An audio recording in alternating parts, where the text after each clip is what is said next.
Hello everyone, welcome to another episode of today's GK. Let's begin with previous day's practice question. Question was, recently the Grand Canal of Venice turned fluorescent green. Which of the following substance was responsible for it? Rhodamine, fluorophore, fluorescein or fluorite? The correct answer is option C, fluorescein. Recently, a stretch of Venice Grand Canal turned to fluorescent green. It was due to fluorescein, a non-toxic substance used for testing wastewater networks. Fluorescein is a xanthine dye that is highly fluorescent, detectable even when present in minute quantities. It is a synthetic organic photoactive dye compound first synthesized by von Baer in 1871. This is not the first time that the Grand Canal has turned green. During the 34th Venice Biennale in 1968, Argentine artist Nicolas Garcia Uriburu painted the waters of Venice Grand Canal green with a fluorescent dye to raise environmental awareness. Therefore, option C is the correct answer. Now, let's begin today's session. First question is, KSS-3 Batch 2 submarine is currently being developed by which of the following countries? North Korea, South Korea, Japan or Russia?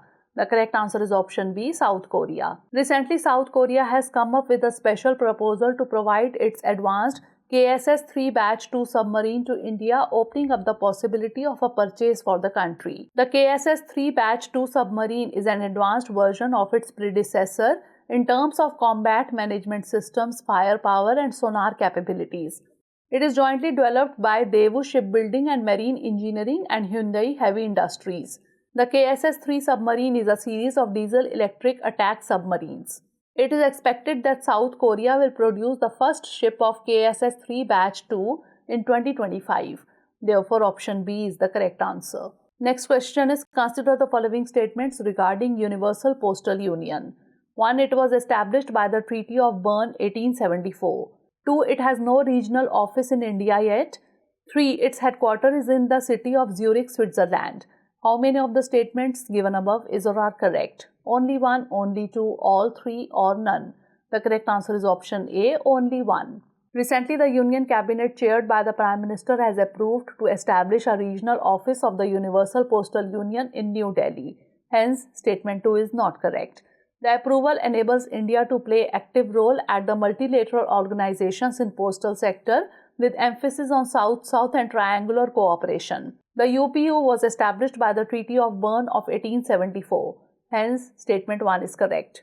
It is a specialized agency of the United Nations that coordinates postal policies among member nations in addition to the worldwide postal system. The UPU has its headquarters in the Swiss capital Bern.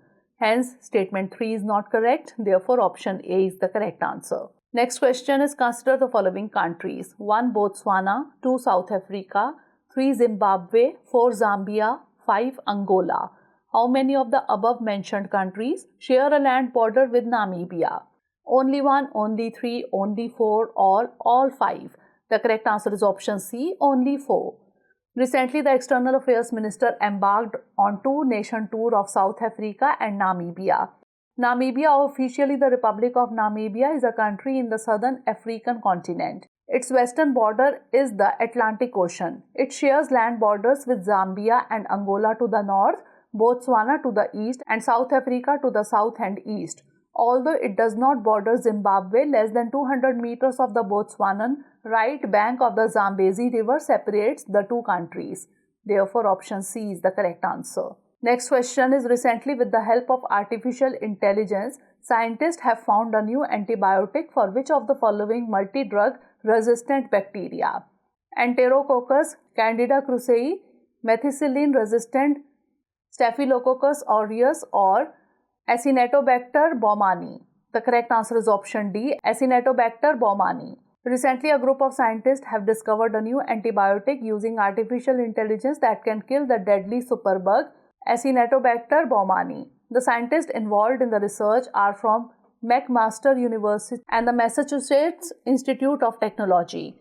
According to the World Health Organization, this is a multi-drug resistant bacteria that poses a particular threat in hospitals and among patients whose care requires devices such as ventilators and blood catheters. WHO has listed it under the most critical group and among priority pathogens listed for research and development of new antibiotics.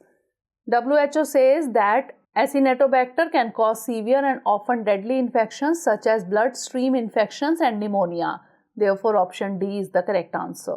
Next question is, consider the following statements regarding spear phishing. 1. It is an email or electronic communication scam. 2. It targets a specific person or group. 3. It is a targeted attempt to steal sensitive information such as account credentials or financial information. How many of the statements given above is or are correct? Only 1, only 2, all 3 or none? The correct answer is option C, all 3. Recently, the 2023 Spear Phishing Trends report was published by IT security firm Barracuda Networks. According to the report, as many as 53% of organizations studied in India were victims of spear phishing in 2022. The spear phishing is an email or electronic communication scam. Hence, statement 1 is correct. It is targeted towards a specific individual, organization or business. Hence, statement 2 is correct. A spear phishing attack is an attempt to acquire sensitive information or access to a computer system by sending counterfeit messages that appear to be legitimate. Hence, statement 3 is correct. These messages are delivered via email and are designed to convince the user to open a malicious link or attachment, exposing the target to malicious software. Therefore, option C is the correct answer. Next question is, what is the IUCN status of the Hawaiian monk seal recently seen in the news? Endangered, vulnerable, extinct, in the wild, or least concern? The correct answer is option A, endangered. Recently, the Hawaiian monk seal pup named Maulani has taken birth at Kaimana Beach, Hawaii. The Hawaiian monk seal is named for its folds of skin that somewhat resemble a monk's cowl and because it's usually seen alone or in small groups. The pups are born black, but as they age, they morph into shades of grey and brown. They live in the remote northwestern Hawaiian Islands. These monk seals are endemic to these islands, occurring nowhere else in the world. The Hawaiian monk seal is listed as endangered under criteria C1. Therefore, option C is the correct answer. Next question is, consider the following pairs: tribe and location. 1. Masai, Kenya. 2. Apache, United States of America. 3. Bindibu, Saudi Arabia. 4. Guarani, Brazil. How many of the pairs given above is or are correctly matched? Only 1, only 2, only 3 or all 4? The correct answer is option D, all 4. Recently, protests by tribal people have erupted across Brazil as the country's Chamber of Deputies approved a new land bill that will restrict the new recognition of ancestral land of indigenous people. The Guarani tribe is living in Brazil. They were one of the first peoples contacted after Europeans arrived in South America around 500 years ago. Many others live in neighboring Paraguay, Bolivia and Argentina. Hence, pair 4 is correctly matched. The Maasai tribe is a Neolithic ethnic group inhabiting northern, central and southern Kenya and northern Tanzania. Hence, pair 1 is correctly matched. The Apache tribe belongs to the United States of America. Hence, pair 2 is correctly matched. The Bindibu or the Aboriginals were the native groups of Western Australia. Hence, pair 3 is correctly matched. Therefore, option D is the correct answer. Next question is, consider the following statements regarding Indo-Pacific Economic Framework. 1. It was launched by United States of America in 2022. 2. It includes a set of 4 pillars that are binding in nature for all partners. 3. India is not a member. How many of the statements given above is or are correct? Only 1, only 2, all 3 or none? The correct answer is option A, only 1. Recently, the negotiations for the supply chains Pillar 2 agreement were concluded during the second in-person Indo-Pacific Economic Framework ministerial meeting held in Detroit hosted by the US. The United States launched the IPEF in May 2022, hence statement 1 is correct. The economic framework broadly rests on 4 pillars: trade, supply chain resilience, clean energy and decarbonization, and taxes and anti-corruption measures. The IPEF is designed to be flexible, meaning that IPEF partners are not required to join all 4 pillars. Hence, statement 2 is not correct. The members of IPEF include Australia, Brunei, India, Indonesia, Japan, South Korea, Malaysia, New Zealand, the Philippines, Singapore, Thailand, and Vietnam. Hence, statement 3 is not correct. Therefore, option A is the correct answer. Next question is, which of the following has launched the unified registration portal for Gobar Dhan? Ministry of Agriculture and Farmers Welfare, Ministry of Rural Development, Ministry of Jal Shakti, or Ministry of Science and Technology? The correct answer is option C, Ministry of Jal Shakti. Recently, the Union Minister for Jal Shakti launched the unified registration portal for Gobar Dhan. The Galvanizing Organic Bio-Agro Resources Dhan or Gobar Dhan is a vital umbrella initiative of Government of India. It was launched to ensure cleanliness in villages by converting bio-waste, including cattle waste, kitchen leftovers, crop residue and market waste to improve the lives of villagers. It aims to build a robust ecosystem for setting up biogas or compressed biogas, biocompressed natural gas or CNG, plants to drive sustainable economic growth and promote a circular economy. The objective of Gobar Dhan is to generate wealth and energy by converting cattle dung, agri residue and other organic waste into biogas, CBG and biofertilizers. Therefore, option C is the correct answer.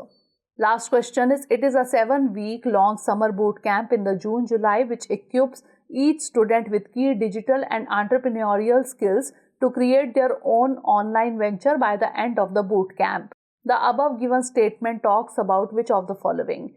National Startup Boot Camp 1.0, Smart India Hackathon, National Cyber Exercise, or ATL Tinkerpreneur 2023. The correct answer is option D, ATL Tinkerpreneur 2023.